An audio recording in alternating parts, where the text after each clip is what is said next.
My name's Harriet. I hack your AI so the bad guys can't. Hello everyone and welcome back to another episode, actually our final episode, at least of this intro series. And today we're looking at how we can do an example of an adversarial machine learning attack. So we're attacking an AI system or a machine learning system together. So this is going to be a really brief introduction because I'm going to head over to my computer and we're going to walk through it together. So head over to the link that's in the description and I'll meet you there. So as you can tell, I've had to move location because the wallpaper that I usually have is not behind me. Unfortunately, that is not where I normally have my desk. And I've also actually changed outfits. I don't know if you can tell that or not. But basically, I recorded it all and it didn't upload correctly, so I'm now re-recording it. I'm an AI person, not a computer person. So anyway, you should be able to open the link that's in the description of this episode, and you should be able to make your way to this Google Colab notebook here called How to Hack an AI. I really like using Google Colab for demos. It's not so functional if I'm like doing a lot of programming, but it's really good because we get to use the Google infrastructure. You don't have to worry about importing packages into your own environment. It's just pretty plug and play, which is great. So you should be able to get here. And we're basically going to be using one of the adversarial machine learning techniques that we talked about in episode 4. If you haven't seen that, I recommend you check it out, but also don't feel like you have to understand what's going on here, but it might give you a bit of context. But basically, it's very similar to the example we talked about from the seminal 2013 paper by Zagady and Goodfellow, where you have this clean image of a panda. We've added this specially crafted adversarial noise, and then we are able to force the target model to misclassify it as a given. So we're using a technique called projected gradient descent, which is sort of based off this, but there's some more iteration involved. And we're going to think back to our Skynet example from the first episode, and we're going to attack Skynet, or pretend Skynet, so that we can prevent it from recognizing and killing Sarah Connor. So I've had a look at some Sarah Connor images here, and I've got some great examples of her being just cool and badass, and I'm going to pick this image. Now, because the idea is that we're attacking sort of publicly available models that we can easily download, there aren't so many that are great at facial recognition, and I guess technically we would also be looking at Linda Hamilton anyway, which breaks the fourth wall a little bit too much. So instead, we're going to zoom in and focus on the rifle that she's holding as what we're going to try and make the model not recognize. So if you're all here, you should be able to head over to this notebook. We're writing in Python, and if you haven't used Google Colab before, basically the way you run a cell is you click Shift Return if you're in Mac, or Shift Enter if you're in Windows, or you can sort of run them from the boxes up here, but we don't really want to do that. And so this first box imports all of the libraries and packages that are going to help us do this because, we don't need to reinvent the wheel. There's lots of things that are already out there that'll help us do what we're looking to do. And then we're going to import our victim model. And this is an open source model called ModalNet v2. And it's one of the benchmarking models for object recognition. And I guess it would have been considered state of the art 5, maybe more years ago, but it's still really a good example of a fairly accurate model and one that is used in a lot of different circumstances. And this is one of a family of many different object recognition models that were trained on the ImageNet dataset, which is again another benchmark dataset that basically contains a lot of different labeled images of animals, objects. And fortunately for us, they do have rifles in here. So we know that we can attack this model because it knows what a rifle should look like. Okay, so we're going to run this code. We're importing this model, and then we have to import this sort of function as well, which is decode predictions, which is just decoding the predictions that it gives us as a result. We're now going to come down here, and I've already defined a bunch of helper functions that'll help us do things like pre-process and import images. So this pre-processes the image that we have to, for example, make sure that it's the right format, like a float, to resize it so that we can import it into the model. We're getting the ImageNet labels, so based on decoding the probabilities. We also want to get the labels that it predicts, and then here we're importing our image. And so I've already put this up on Git, so you don't have to do anything, which is nice and easy. We've got gun.jpg down here, so we're downloading that and returning the image, and then a function that helps us display that image nice and quickly. So let's run that.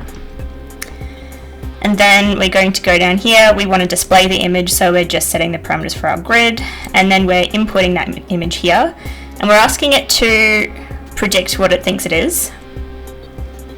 And here we have gun.jpg we're downloading, and then let's have a look at it.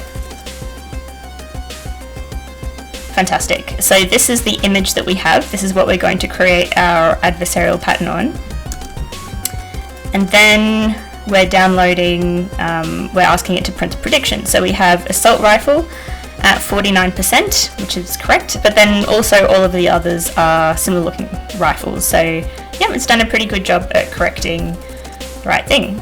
So now we're going to implement an untargeted attack. So also in, I can't remember which episode now, probably a few of them, I broke the different adversarial machine learning attacks down into disrupt, deceive, and disclose. So disrupt is where we're just making our target model like not work as intended.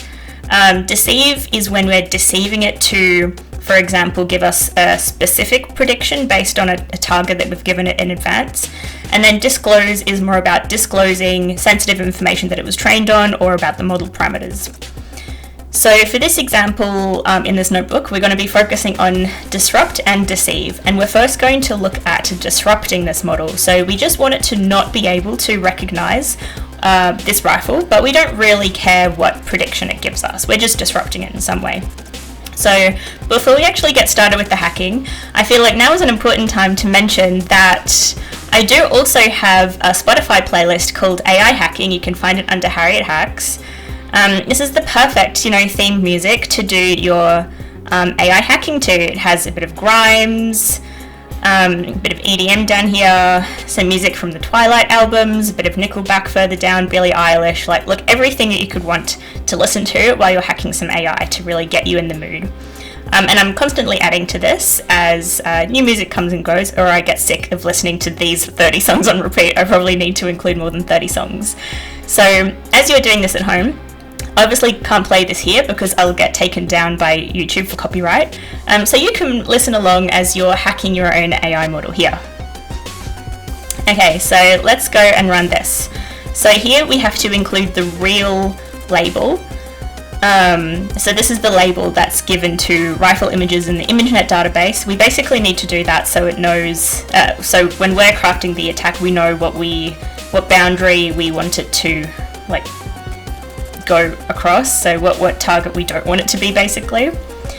Here we're basically pre-processing all the ways that we're looking at the data. So here we're converting it into tensors, and tensors are the way that we manipulate data in machine learning world. We're also defining a learning rate, an epsilon value, which is basically any small value, so that we can clip the perturbation so they're not too obvious. So we can make this bigger or smaller, but I'm choosing 2/255 being the pixel limit. And then we're turning this into a function to clip the epsilon as well. And now here's where the magic happens. So we're actually performing an optimization based on a technique that already exists in traditional machine learning approaches. So projected gradient descent isn't actually a technique that's limited to adversarial machine learning. It's an optimization technique used in machine learning and mathematical optimization. And it's used to find the minimum of a mathematical function. It iteratively updates model parameters by moving in the direction of steepest descent, so negative gradient, to minimize a loss function. So the image that I usually like to show of this is a bit like this. So I like to show how a model starts with random values for all of its layers and neurons, and through the training process it basically updates them iteratively to make the model more accurate over time. So it goes from these red regions, which are highly inaccurate, to these blue regions, which are extremely accurate. And as you can tell, sometimes you can find local minima versus global minima. So, you might end up in a pocket, which is more accurate when there's actually a pocket down here where the parameters are even more accurate. So maybe this is also, looking at a graph like this is also a good way of putting it, but as we train a model, it works its way down to find this minimum. And so when we're implementing projected gradient descent in an adversarial setting, we're basically saying that we want to update all of the values of the adversarial noise that we're giving it in a way that it disrupts the model in the most optimum way. So we sort of want the adversarial noise to cause it to move up this curve, but clipped by that epsilon, so it might move up here. And this should be further than the decision boundary than it is for that particular label. So if I insert all of this adversarial noise and I'm able to move the prediction up here a bit, then it's past the boundary where it would be classified as a rifle, and it's moved into the label for something else. So let's have a look at how this has worked. So we've done that optimization. We're now going to show the adversarial noise, so this is what it looks like, and lay it on top of our original image. And now let's see what the model predicts. And it's bassoon at 99% confidence. So we've been able to force the model to interpret the input data as something completely different, even though it looks different to us, by forcing it to sort of step up this function. Okay, so we've disrupted it. Now let's deceive it. So we want to pick something really random, something it just wouldn't have predicted otherwise, and I've gone to the ImageNet database and I've found the label for starfish, because I think that's pretty different. So let's run that again. We're again defining all those values. I guess I don't need to find that one again. And then we're going to perform this optimization again. And basically the only thing that we're adding here is the target loss. And so instead of just having a curve like this, you consider this as sort of having two intersecting lines. And we're trying to find the point where the two lines intersect that correspond to the optimal amount of noise that is still constrained within that epsilon, but also forces it in the direction of this other specific target classification. So let's have a look at the noise we have here. And then let's superimpose it on top of that image again. I mean, it looks exactly the same to me, honestly. And now let's see what it predicts. There we go, and it's starfish at 99.9%. Fantastic, so we've been able to both disrupt the model and deceive the model. And if you want to take it a step further and have a bit of a play around with it, the two things that you can change are the epsilon value. So you'll notice that as it gets bigger or smaller, the amount of noise you can see also becomes, more or less obvious, but it does also change the prediction, so you can have a bit of a play around with that. You can also change the target label. You can see how many different kinds of targets you can try before it doesn't work, but let me tell you, it works most of the time. And just play around with it generally. It really helps to, through trial and error, see what does and doesn't work. You can try importing your own image. It should be fairly easy. You can, if you have your own GitHub repository, just copy and paste your own link here and make sure you change this as well. I will say that sometimes it can be tricky because of the different ways that images are saved, and so if you're getting errors when you're trying to update this code to work for your own image, I sometimes get a lot of errors where so this shape that is here, for example, it says the shape is 1224224 Sometimes it's 1224224 because the way that some images are stored, they have like an extra sort of vector. The 3 basically refers to RGB, so the values of red, green or blue, and sometimes images store an extra value there for like black, I think. So don't worry, it's very common, and ask ChatGPT to help you find how to change that. But yeah, I hope you found this fun. Now you can say that you've hacked your own AI, and I hope that this is just the start of your adversarial journey. But also, I always have to add this disclaimer, only for white hat purposes. We're learning how we can hack AI so that we can make them more robust and better.